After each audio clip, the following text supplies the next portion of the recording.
성령 하나님, 이 시간도 우리를 감동하여 주시고 우리에게 필요한 말씀으로 채워 주옵소서. 우리를 향한 주님의 음성 듣게 하여 주옵소서. 예수님의 이름으로 기도합니다. 아멘.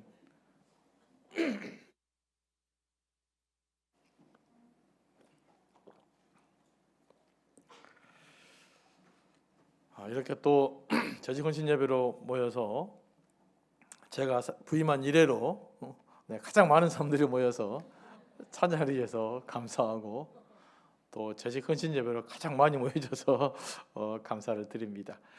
1월달 재직헌신 예배를 드리다 보니까 또 사람들 바빠갖고 많이 못 참석했는데 이렇게 열심히 참여해 주셔서 감사하고 계속해서 우리가 수요기도에 열심으로 나와서 기도하고 찬양하고 예배하는 가운데 하나님의 은혜가 우리 가운데 회복되기를 원합니다. 네, 헌신 예배를 드렸으니까 지속적으로 수요 기도에 나올 줄로 믿습니다. 네, 아멘. 사람은 아이고 죄송합니다. 무슨 일을 하다가 어려움을 당해 보면 그 일에 대한 진정성을 알 수가 있습니다. 자기가 일을 사랑하는 사람은 일하다 어려움이 닥치잖아요. 그러면 그 어려움을 별로 고통스러워하지 않습니다. 오히려 도전의 기회를 삼고 극복합니다. 어려움 속에서도 그 일을 즐거워합니다. 이 일은 그 사람에게 사명이 됩니다. 그러니까 내가 사명감이 있는가 없는가를 알려면 어려움을 겪어보면 내 안에 사명감이 있는가 없는가를 확인해 볼 수가 있어요. 하지만 주어진 일을 하다가 어려움을 당할 때 쉽게 불평하고 원망하고 포기한다면 이거는 내가 지금 진정성 있게 일을 하지 않는 거라고 볼 수가 있어요. 여러분들이 직장 생활도 마찬가지고요. 무슨 일에도 마찬가지입니다. 어려움을 당해보면 이것을 내가 불평의 조건이 되어지는가, 아니면 그럼에도 불구하고 이 일에 대한 사랑하는 마음이 있는가. 그래서 일에 대한 사랑, 이걸 사명이라고 그래요. 사명이 그 일에 대해서 무슨 대단한 엄청난 생각을 품는 것이 아니라 어떤 일을 내가 사랑하게 되면 그것은 곧 나의 사명이 되는 겁니다. 저는 여러분이 섬기는 그 봉사와 헌신이 여러분의 사명이 되기를 원합니다. 우리의 진정성이 담아내는 사명감으로 우리 사역이 전환될 때 그 사역은 우리 삶의 기쁨이 될 뿐만 아니라 우리 교회를 또 여러분의 삶을 성숙하게 이끌어 갈 것이라고 믿습니다. 바울은 복음을 전하면서 많은 고난을 받았습니다. 바울은 그 고난을 그리스도의 남는 고난에 동참하는 것으로 보았어요. 바울은 단순히 그리스도의 고난에 내가 동참한다, 참여한다라고 말하지 않고 뭔가 단어를 붙입니다. 그리스도의 몸된 교회를 위해서 그리스도의 고난에 참여한다라고 말해요. 그러니까 그리스도의 고난에 참여한 것이 단순히 예수님의 십자가를 생각하면서 고난에 참여하는 것이 아니라 그리스도의 고난에 참여하는 것이 곧 뭡니까? 교회를 세우는 과정 속에서 생겨나는 고난, 이 고난에 본인이 참여하는 것을 그리스도의 고난에 참여하는 것으로 본 겁니다. 그러니까 되게 현실적인 문제예요. 왜냐하면 예수께서 떠나신 이후에 이 땅에 교회를 세우셨고 교회가 하나님 나라를 대신하고 교회를 통해서 하나님 일을 확산시켜 갔거든요. 그러니까 하나님의 일이 뭐냐? 내가 섬기는 교회를 건강하게 섬기는 것이 곧 하나님의 일인데, 이런 교회를 세우는 과정 속에서 무슨 일을 당했다? 사도 바울이 어려움을 당한 거예요. 고난을 당합니다. 그래서 사도 바울은 자신을 내가 단순히 그리스도의 고난에 동참한다라는 표현을 하지 않고 그 위에 교회를 위하여 그리스도의 고난에 동참한다라고 말하고 있는 것입니다. 그래서 신약 성경에서 또는 우리에게서 교회는 굉장히 중요한 위치를 갖고 있어요.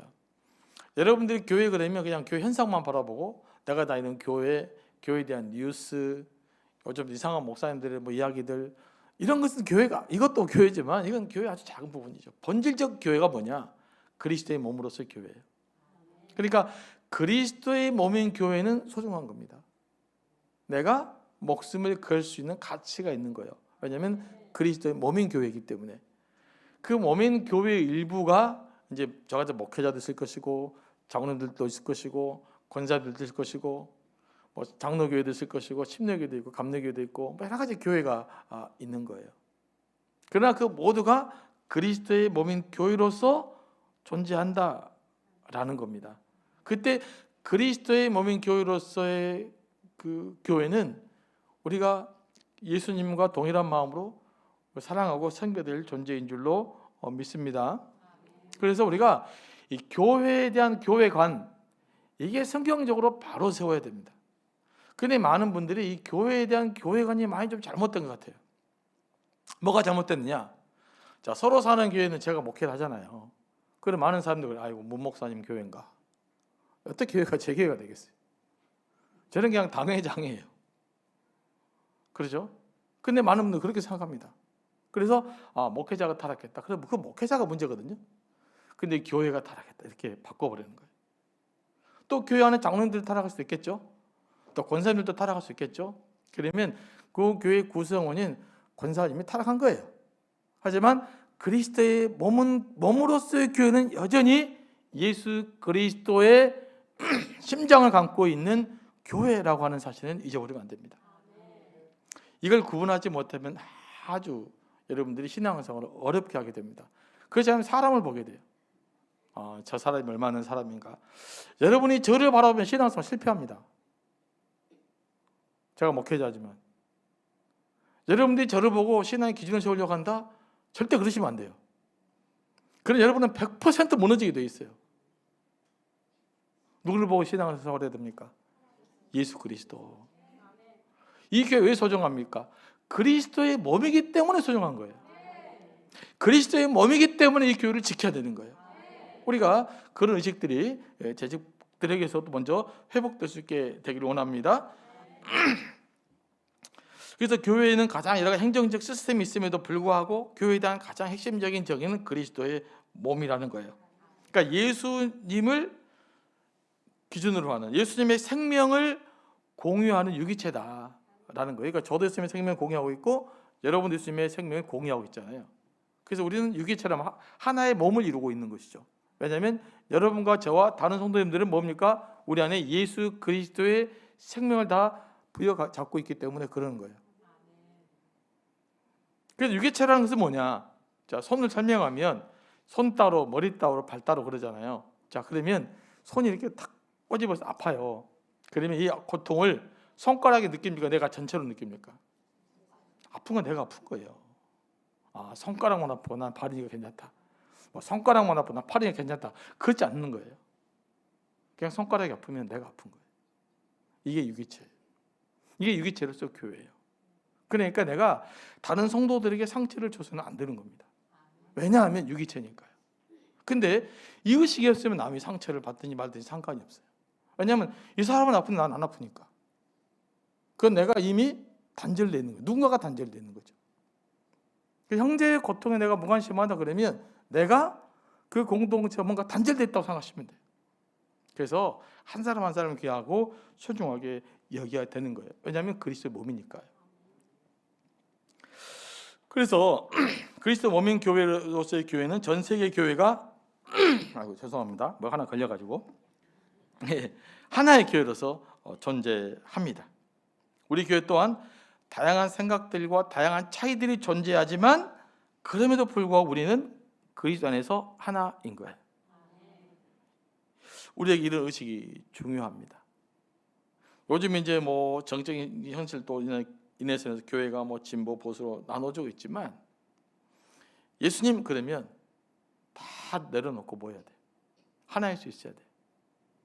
제가 계속 이런 저는 이야기하고 있습니다. 예수님 앞에 모일 때는 내 가진 이념적 색깔을 내려놓을 수 있어야 여러분이 진정 그리스도인이에요.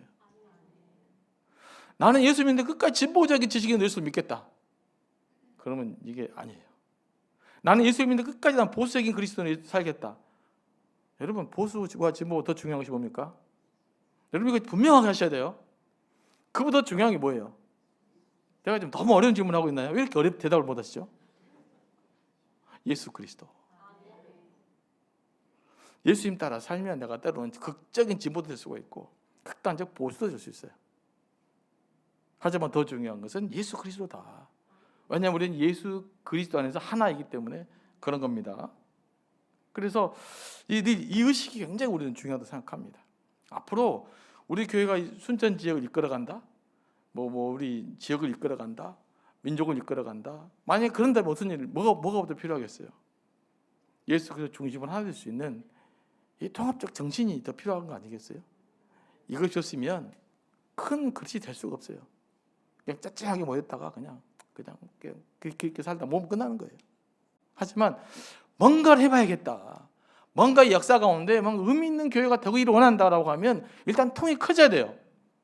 그러려면 예수 그리스도 안에서 하나라고 하는 의식이 아주 명확해 우리가 해줘야 될 줄로 믿습니다. 바울은 우리 예수 믿는 사람들을 그리스도의 지체로 본 것이죠. 그래서 바울이 교회를 향해서 한 말이 뭡니까? 성령에 하나 되게 하신 것을 힘써 지키라라고 한 거예요. 우리는 성령 하나 되게 하신 것을 힘써 지켜가야 될 줄로 믿습니다. 자, 그런 의미에서 영적 질서가 필요한 거예요. 계급이 나눠져 가지고 이걸 위해서가 아니고 서로 일치와 협력과 하나됨을 이루어가기 위한 질서인 거죠. 사도 바울은 복음을 전하면서 많은 고난을 받았어요. 가만히 있었으면 받지 않을 고난도 받았어요. 매를 맞고 옥에 갇히고 죽을 뻔한 일이 많았습니다. 바울은 주로 유대인들의 고난을 많이 받았죠. 그럼에도 불구하고 바울은 그 고난을 기뻐할 수 있었습니다. 그 이유가 뭡니까? 바울은 자신이 복음을 전하면서 당한 고난을 그리스도의 남은 고난을 내 자신에게 채운 것으로 생각했기 때문에 그래요. 예수 그리스도 고난, 그분이 당해야 될 고난을 내 몸으로 채운다라는 의식이 있었던 것입니다. 우리가 고난 당할 때는 점검해야 됩니다. 뭘 점검해야 되냐면 이 고난이 지금 복음을 위한 고난인가, 아니면 나의 욕심이나 잘못 때문에 당한 고난인가, 먼저 체크하셔야 돼요. 모든 고난이 좋은 거 아니에요. 만약에 복음 때문에 당한 고난이라면 우리는 기뻐함으로 받아야 됩니다. 하지만 내 잘못으로 인한 고난이라면 어떻게 해야 될까요? 회개를 해야 돼요. 근데 나는 고난 당했다, 내가 복음 때문에 고난 당한 것처럼 기뻐해야 되겠다, 이건 아닙니다. 내가 만약에 내 행동이 잘못된 고난이라면 그건 반드시 회개를 하고 하나님께 죄 용서를 받아야 되는 거예요. 하지만 내가 복음을 위한 고난이었다라고 하면 그건 기쁨으로 받아들이면 됩니다. 하나님 그것을 통해서 하나님의 일을 위해 우리를 사용해 가실 것이기 때문에 그렇습니다. 우리가 고난 그러면 되게 크게 생각하잖아요. 밖에서 예수 믿게 고난을 가한다든지 박해를 가한다든지 그런 일이 별로 없을 것입니다. 우리가 주님의 교회를 위해서 봉사하다 수고하는 것도 어떤 의미에서 그리스도의 고난에 참여한 일이에요. 지금 이 자리에 여러분이 참여하는 것도 어떤 의미에서는 그리스도의 고난에 참여하는 일입니다.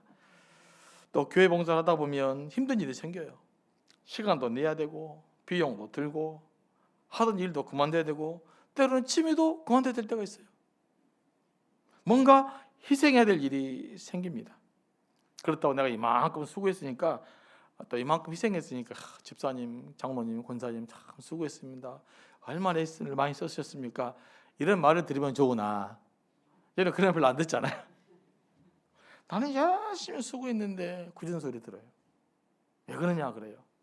왜 그렇게 행동하냐 그래요. 그럴 때 이런 생각도 들죠. 내가 내 시간 들고 내 돈 들고 내 힘들게 봉사하는데 도대체 이게 뭐야, 이런 생각이 솔직히 들 때가 있어요. 지금 모두가 말만 안 할 뿐이지 속으로는 다 그런 생각 한 것 같아요. 네, 다 동의하시는 것 같은데. 근데 이런 생각은 다 드는 생각입니다. 문제는 이런 생각이 더 깊어지면 시험에 든다는 거예요. 그래서 열심히 수고하고 시험을 드는 경우가 있습니다. 그냥 예배만 참석할 때는 아무 상처를 안 받았어요. 그냥 봉사를 하다 보니까 상처를 받게 돼요. 그래서 주의 일을 감당하는 것도요, 때로는 고난입니다. 저도 지금 고난이 계속 해결되지 않고 있습니다. 그러면 어떻게 해야 내가 이런 생각이 들 때 시험에 들지 않고 극복할 수 있을까요? 내가 예수를 위해서 교회 봉사하고 예배하고 복음을 전하는 것이지 사람 봐가는 것이 아니다, 이 생각을 가져야 돼요. 내가 예수님 때문에 지금 이런 일을 하고 있는 거지, 내가 예수님 때문에 참고 있는 거지, 내가 사람 때문에 그런 것이 아니다, 이런 의식이 여러분에게 회복돼야 될 줄로 믿습니다. 이게 가장 중요해요.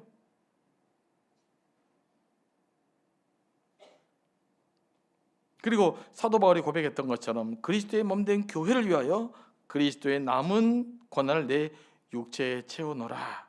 이런 마음으로 모든 일들을 감당했으면 좋겠습니다. 자, 이제 25절 말씀 다 같이 볼까요? 시작, 읽어봅시다. 시작. 내가 교회의 일꾼이 된 것은 하나님이 너희를 위하여 내게 주신 직분을 따라 하나님의 말씀을 이루려 함이니라. 아멘. 자, 바울은 어떻게 교회 일꾼이 되었습니까? 하나님이 교회를 위하여 바울에게 주신 직분에 따라 일을 감당한 것입니다. 하나님이 사도에게 주신 직분은 뭡니까? 이방인의 사도로서의 직분을 주신 거예요. 그래서 사도 바울은 그 직분을 감당하기 위해서 최선을 다했던 겁니다. 수몇 번, 여러 번 죽을 뻔했고, 여러 번 매를 맞았고, 가난하고 헐벗고 굶주린 삶을 감당했습니다. 뭐 때문에요? 그에게 하나님이 내려주신 직분 때문에 그런 거예요. 교회에서 받은 여러분의 직분도 하나님이 주신 것으로 믿어야 됩니다. 믿으십니까? 네. 물론 우리가 받은 직분은 행정적으로는 목사는 노회 소속이에요. 그리고 또 장로님들 교회에서 그 임명을 받습니다. 권사도 마찬가지고 행정적으로는 교회와 노회에서 직분을 주지만 이 모든 것은 하나님의 섭리 가운데서 이루어진 것인 줄로 믿습니다. 우리는 그런 하나님의 섭리를 믿는 거예요. 그러면 하나님이 여러분에게 권사 직분과 장로 직분과 또 집사 직분을 주셨잖아요. 그 다양한 교사와 헌신자의 직분을 주셨잖아요. 이것을 여러분 교회에서 당회가 준 것이 아니에요. 당회를 통해서 목회자를 통해서 하나님이 부여하신 걸로 믿으시기 바랍니다. 그러면 그 직분이 얼마나 소중합니까? 여러분이 담당하는 직분이 얼마나 소중합니까? 왜 여러분이 시험을 받습니까? 목사가 내게 직분을 줬다고 생각하니까 상처받는 거예요. 장로님들이 줬다고 생각하니까 상처받는 거예요. 목회자와 장로는 여러분의 직분을 줄 권한이 없어요. 저희들은 대리일 뿐입니다. 대리인. 근데 대리인 때문에 직분을 받았는데 이 대리인 때문에 고통받고 그러면 되겠습니까? 하나님께 받으신 걸 소중히 간직하시기 바랍니다. 그러면 문제가 많이 해결이 돼요. 그리고 사도 바울은 하나님이 바울을 교회 일꾼의 목적을 이야기합니다. 첫째는 뭡니까? 하나님의 말씀을 성취하기 위함이다. 그러면 이 하나님의 말씀의 중심이 뭡니까? 바로 예수 그리스도예요. 오늘 사도 바울의 이야기 비밀의 중심이 바로 예수 그리스도십니다. 그러니까 예수 그리스도 이 땅에 드러내고 전도하고 전파하고 예수님의 가르침을 따라 배우고 훈련해서 완전한 자로 세우기 위함이다 라고 이야기하고 있는 것이죠. 하나님 우리를 부르신 목적은 복음을 위한 거예요. 복음의 중심인 예수 그리스도를 전하고 선포하고 그분을 가르치고 그분에 따라 살아가는 것, 이것이 바로 오늘 우리가 예수 믿는 목적이고 하나님이 여러분을 직분자 세우는 목적인 줄로 믿습니다. 그런데 현대교회가 이 복음 전한 일을 잘 어려워하고 있어요. 제가 보기 잘 못하고 있단 말이에요. 어떤 교회는 좀 품위가 없이 좀 과해요. 트리마지 앞에 현수막 걸치고 우리도 교회도 걸려고 가봤어요. 근데 어떤 이제 우리 장로님이 목사님 보기가 안 좋습니다. 직접 가봤어요. 그냥 무슨 막 상품들 밑에다가 막 같이 교회에 끼어갖고 줄 풀어주고 막 찢어져 있고 막 바람 날리고 있고, 여러분 그거 보고 그 교회 가겠어요? 여러분 같으면? 차라리 아니하면 못해요. 그러니까 전도를 해야 되는데 어떤 경우는 너무 과해. 막 상업 광고, 이게 상업 광고인지 학원 광고인지 교회 광고인지 막 섞어 놓으면 왜 그렇게 쓸데없는 일을 할까? 저는 속으로 생각을 합니다. 그래도 어떤 교회들은 어떻게 얘기합니까? 교회 뭔 전도가 중요합니까? 똑바로 살면 되지. 여러분 중에는 그런 분 있을 수 있어요? 여러분 그러면 됩니까? 그냥 똑바로 살면 됩니까 우리가? 안 그래요. 제가 이제 이것 때문에 저희 노회 장로님과 한번 토론을 한 적이 있었어요. 그분이 그래요. 목사님, 저 기도해야겠더니 기도, 전도, 예배 이런 게 얼마나 중요합니까? 똑바로 살면 되지. 막 그 가열차게 이야기를 하시더라고요. 제가 이제 저도 되게 순한데 한 번씩 말합니다. 장로님, 제가 좀 그랬어요. 우리가 예수 안 믿는 사람보다 얼마나 잘 살 수 있을까요? 우리 예수 믿는 사람 정말 다른 예수 안 믿는 사람보다 잘 살 수 있을까요? 저는 솔직히 그럽니다. 저는 제가 목사지만 저는 예수 안 믿는 보다 제가 더 도덕적인 사람을 한 번도 생각해 본 적이 없습니다. 그래서 기도해야 하는 거예요. 그래서 예배라도 열심히 드려보려고 하고요. 저는 목사님 설교를 준비 열심히 하는 것이고 기도하는 겁니다. 또 우리가 왜 전도해야 되냐면 고린도전서에서 말씀하신 하나님의 방법이기 때문입니다. 물론 전도할 때 품위는 갖춰야겠죠. 제가 이렇게 이야기했어요. 그랬더니 그분이 이제 제가 거기까지 생각하지 못했다고. 또 막 다른 데 가시면 또 열심히 또 교회가 뭐 삶이 중요하지 그러더라고요. 근데 그분이 저만 가면 절대 그 이야기 안 합니다. 네. 왜 못할까요? 그럼 저한테 계속 이야기하지. 여러분 삶은 예수 믿는 거 예수 믿지 않는 거나 사실 50% 100%예요. 별 차이도 안 나요. 그러니까 우리가 예수를 믿었다고 하는 사실이 복이 있는 거고 은혜를 받은 것이지, 하나님의 사랑이 우리에게 임한 것이지, 우리가 예수 믿지 않는 사람보다 더 똑똑하거나 더 잘났거나 또 도덕적으로 뛰어났기 때문에 우리가 예수 믿게 된 것이 아니라는 말이에요. 이 자각이 일어나면 우리가 잘 살면 되죠? 그런 말 못해요. 물론 전도도 하고 기도도 하고 예배도 열심히 드리고 또 잘 살아야죠. 그건 같이 가야 되는 것이지 일방적인 어떤 행위 자체로가 인해서 다른 것들을 대신해 줄 수는 없다라는 것입니다. 우리가 이런 생각을 좀 더 분명하게 의식하면서 살아야 될 줄 믿습니다. 그래서 이 어려운 시대도 복음을 전해야 돼요. 물론 품 있는 방식으로. 그래서 우리 교회에서는 지금 뭐 전명수 장로님이 국내 선교위원장님이긴 하시지만은 국내 선교부 굿즈를 한 1000개 만들려고 준비하고 있어요.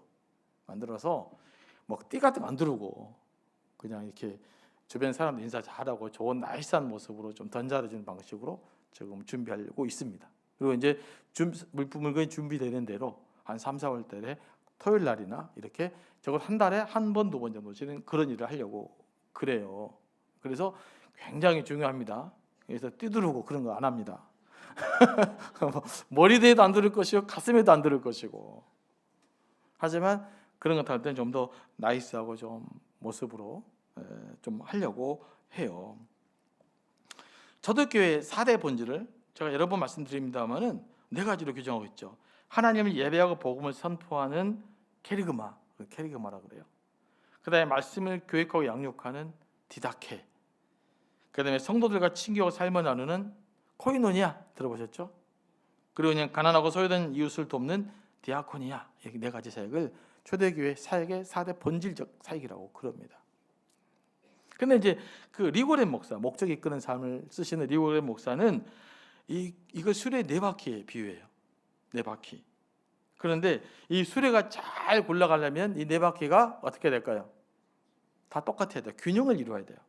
어느 한쪽이 너무 커서 다른 쪽이 균형을 이루지 못하면 잘 못 굴러가잖아요. 그러니까 예배와 교육과 친교와 그 봉사가 4바퀴가 돼서 잘 이렇게 서로 균형을 맞추면 교회가 간단하게 빠르게 성장한다는 거죠.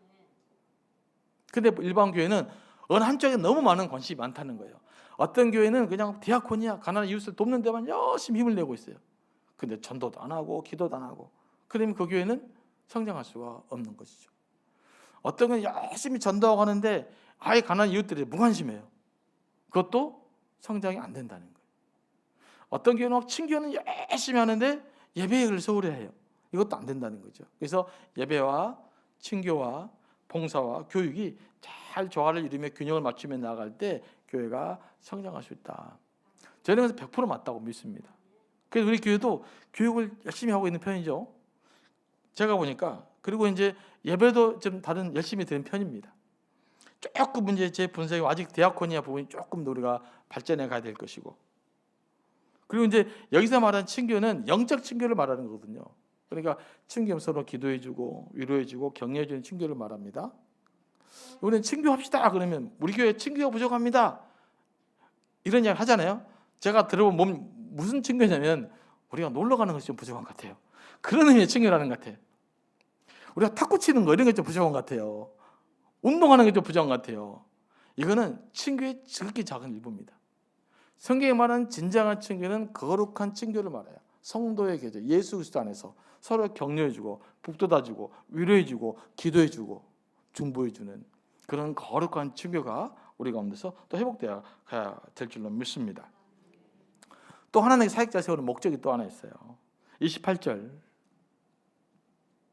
자, 밑에서 후반절 다 읽어봅시다. 네, 시작. 우리가 그를 전파하여 각 사람을 권하고 모든 지혜로 각 사람을 가르침은 각 사람을 그리스도 안에서 완전한 자로 세우려 함이니.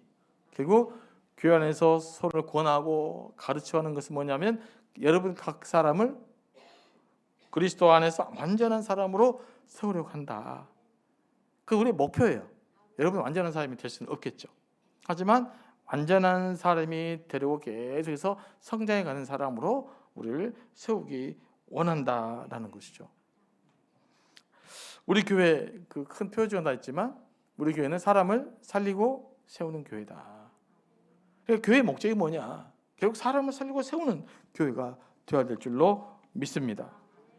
그래서 지난 주일에도 말씀드렸지만 우리 교회가 이 사회에 봉사할 수 있는 일이 하나 있어요. 그것이 뭐냐? 좋은 사람들을 많이 배출해내는 거예요. 실력 있는 청년들. 하지만 사람다운 청년들. 자기의 삶을 나눌 수 있는 따뜻한 청년들. 뭔가 이 땅에 기여할 수 있는 건강한 사람들 잘 키워내는 것이 교회의 핵심 사역 중에서 하나예요. 그래서 우리는 그런 의식을 가지고 또 살아야 될 줄로 믿습니다. 그러니까 사람을 키워가는 것, 사람을 세워가는 것, 이게 우리 교회의 목적이 될 줄 믿고요. 여러분들 가능하면 사람을 좀 독려하고 세우는 일을 열심히 할 수 있게 되길 원합니다. 우리 목자들은 이 수요 예배 성도들을 열심히 초청해내는 것도 사람을 살리는 일 중 하나로 믿습니다. 사람을 살리고 세우는 일, 그것들을 우리 모두 관심을 가졌으면 좋을 것 같습니다. 그리고 끝으로 29절 말씀입니다. 이를 위하여 나도 내 속에서 능력으로 역사하는 이의 역사를 따라 힘을 다하여 수고하노라. 자, 사도 바울은 어떻게 이야기합니까? 내가 내 힘을 다해서 내 힘을 전부 쏟아내서 내가 주의 일을 감당하는데 수고하노라 이렇게 말해요. 사도 바울은 정말로 복음을 위해 힘을 다한 사람이었어요. 제가 이제 다음 주 월요일부터 이렇게 터키로 이제 우리 시찰에 성지순례를 갑니다. 지도로 갈 때 쭉 가봤더니 사도 바울이 전도했던 거리가 15,000km예요. 15,000km. 걸어서. 뭐 차 타고 다닌 것도 아니고 해집고 다닌 거예요. 전체를 그냥 유럽 전체를. 그만큼 자신의 삶 전체를 걸어서 수많은 죽을 고생을 여러 번 넘겨가면서 복음사역을 감당했습니다. 이 열정이 어디서 나왔는가? 그래서 많은 학자들이 그렇습니다. 사도 바울이 있었기 때문에 지금의 교회가 있을 수 있었다라고 이야기까지 합니다.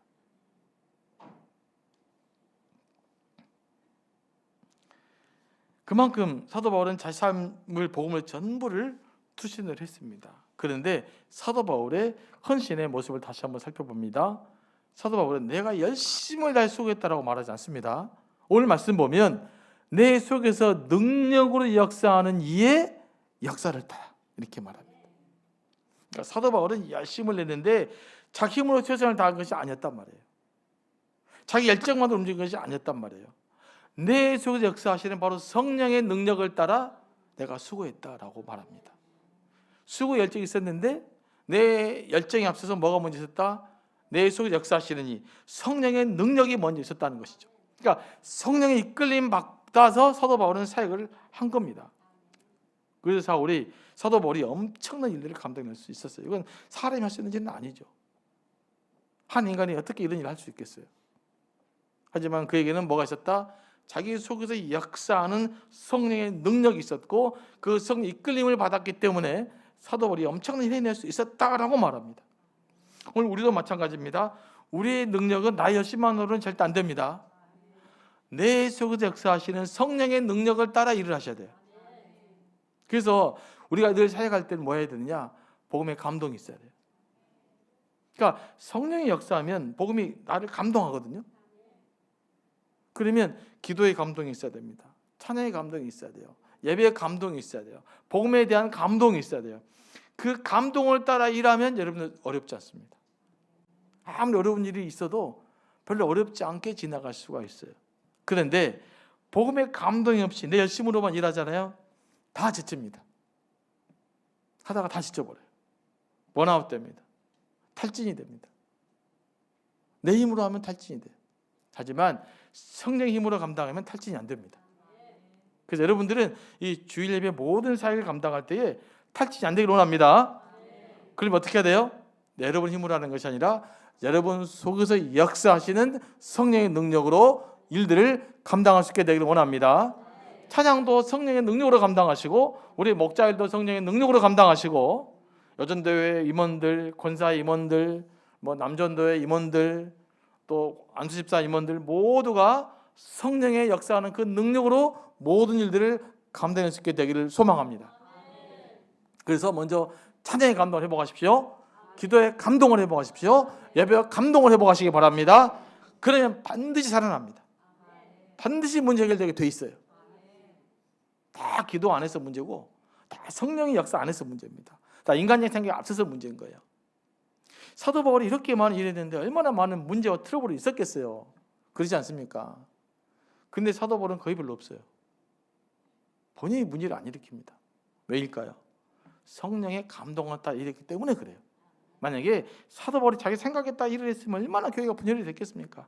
이 엄청난 많은 교회를 세워놨는데 그럼에도 불구하고 교회가 서서 초대교회를 이루어가고 이 전 세계의 선교사를 감당할 수 있었던 것은 바로 사도 바울의 안에 있는 성령의 능력으로 이 모든 일을 감당했기 때문입니다. 그래서 여러분 지치고 번아웃되고 일이 싫어지고 새벽 소리도 싫어지고 가끔씩 제가 전화하는 사람은 놀랍니다. 목사님 무슨 일 있으신가요? 가끔 안부 전화했는데 놀래요. 막 무슨 일 때문에 전화하시는가요? 아니 그냥 안부 전화 합니다. 그럴 때가 있습니다. 다 놀래기도 하죠. 그런데 걱정하지 마십시오.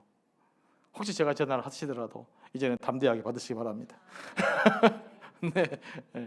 저만 따르는 것이 아니라 여러분 안에 역사하시는 성령의 땅을 따라서 일하게 되면 이 모든 것을 넉넉하게 극복해 낼 줄로 믿습니다. 유럽 오스트리아의 어느 조그만 시골 마을에 장이 열렸어요. 집에서 쓰다가 필요 없어진 물건들을 싼 값에 팔거나 서로 바꾸는 거래가 이루어집니다. 물건값은 경매로 정해져요. 3달러 그러면 또 이렇게 파는 겁니다. 경매를 진행하던 사회자가 먼지가 많이 쌓인 상자 하나를 열었습니다. 거기는 낡고 볼품이 없는 바이올린이 하나 들어있었습니다. 진행자가 경매를 시작합니다. 자, 1달러 손을 들었어요. 2달러 손 들었어요. 3달러 손을 들었어요. 4 손든 사람이 없었어요. 그게 3달러에 팔기도 그러고 망설이고 있는데 한 노인이 손을 들어 말합니다. 제가 바이올린 한번 연주해보면 될까요? 그래서 이제 진행자는 그렇습니다. 한번 해보세요. 갑자기 노인이 막 바이올린 튜닝을 하더니 연주를 쫙 합니다. 멘델스존의 바이올린 협주곡을 쫙 연주를 해버립니다. 사람들 놀라고 막 박수치면 난리가 났어요. 길을 가던 사람들조차도 이 연주곡에 감탄 안에서 경매장으로 막 몰렸어요. 그리고는 이 할아버지가 말합니다. 아직 쓸만한 물건이니까 계속 경매를 해보십시오. 다시 진행자가 말합니다. 3달러부터 4달러 했더니 갑자기 하면서 1000달러 이렇게 나옵니다. 1200, 1300, 1400, 3000달러까지 올라가요. 그러자 그것을 보고 있던 꼬맹이가 자기 아빠한테 물어요. 아빠, 왜 갑자기 3달러짜리가 3000달러짜리가 되는 거야? 그러자 아빠가 꼬맹이에게 이렇게 대답했답니다. 이 악기가는 누가 연주하느냐에 따라서 달라지기 때문이란다. 우리 인생도 마찬가지입니다. 여러분의 인생을 누가 연주하느냐에 따라서 여러분 인생이 달라집니다. 여러분 스스로 여러분의 인생을 연주해 나가면 여러분은 3달러짜리 인생이 될 것입니다. 하지만 하나님이 여러분을 연주해 가시면 여러분은 3,000달러짜리 인생으로 바뀌는 거예요. 1,000배 높은. 누가 연주하느냐? 내 인생을 내가 연주하고 내가 계획하고 내 방식대로 살아갈 거냐? 아니면 하나님이 개입해 주시고 하나님의 방식대로 하나님이 이끌림 받은 대로 살아갈 것이냐? 어떤 삶이 더 위대한 삶의 족적을 남길 것인가? 어떤 삶이 더 위대하게 하나님께 쓰임 받을 것인가? 내 뜻, 내 방식대로가 아니라 하나님 이끌림 받는 삶을 살아갈 때, 내 인생을 하나님 연주해 가실 때 하나님이 우리가 더욱 아름다운 삶으로 거듭나게 될 줄로 믿습니다.